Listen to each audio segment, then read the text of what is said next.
Franck Becker, directeur du Théâtre de Cornouailles. La saison débute le 18 septembre exactement. Et l'un des premiers grands événements de cette programmation, c'est le spectacle d'Olivier Saladin sur scène. Une pièce de Daniel Pénac intitulée, je vais essayer de pas faire d'erreur, Ancien malade des hôpitaux de Paris. Ça sera les 29 et 30 septembre. C'est ça, c'est en quelque sorte un one-man show médical qui s'inspire de cette belle fable de Pénac, qui met en scène un jeune interne des hôpitaux de Paris un peu débordé par un patient aux symptômes un peu compliqués. Et tout ça donne un spectacle fort réussi, porté magnifiquement par le talent d'Olivier Saladin qui s'est vraiment amené une théâtralité supplémentaire à ce texte déjà fort bien ficelé. Et c'est vrai que le résultat est assez irrésistible. Côté musique actuelle, vous accueillez la pop délicate de Yael Naïm et le groupe franco-américain Moriarty. C'est un vrai événement aussi.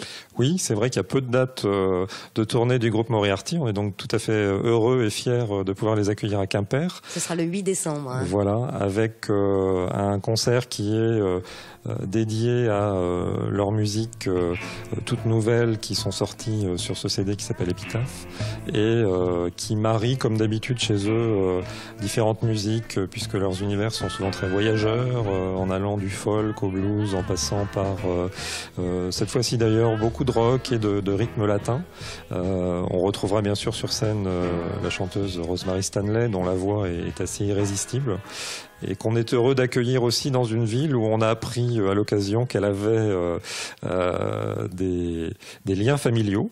Donc ce sera une sorte de retour aux sources aussi pour elle. En janvier 2016, vous ouvrirez la nouvelle année avec un opéra, oui. Les Noces de Figaro de Mozart. On est très fiers de cette production qui sera portée par le Théâtre de Cornouailles notamment et qui permettra de découvrir ce grand classique de Mozart avec Alexis Kosenko à la direction musicale et Galine Stoeff, le metteur en scène, qui a d'ailleurs beaucoup travaillé à plusieurs reprises pour la Comédie Française.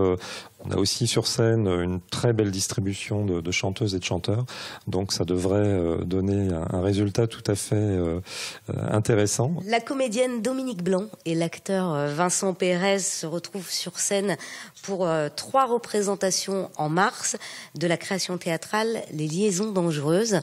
C'est un grand rendez-vous ça aussi oui, côté c'est théâtre. Sûrement un des moment marquant de la programmation théâtre de cette saison, avec la possibilité de découvrir, bien entendu, ces 2 grands comédiens que vous avez cités, et puis aussi une mise en scène de Christine Le Tailleur, qui est une grande spécialiste, si je puis dire, de Sade et du théâtre libertin, et qui, là, je pense, saura jeter un regard assez intelligent sur ce grand texte de Choderlos de Laclos que tout le monde connaît bien.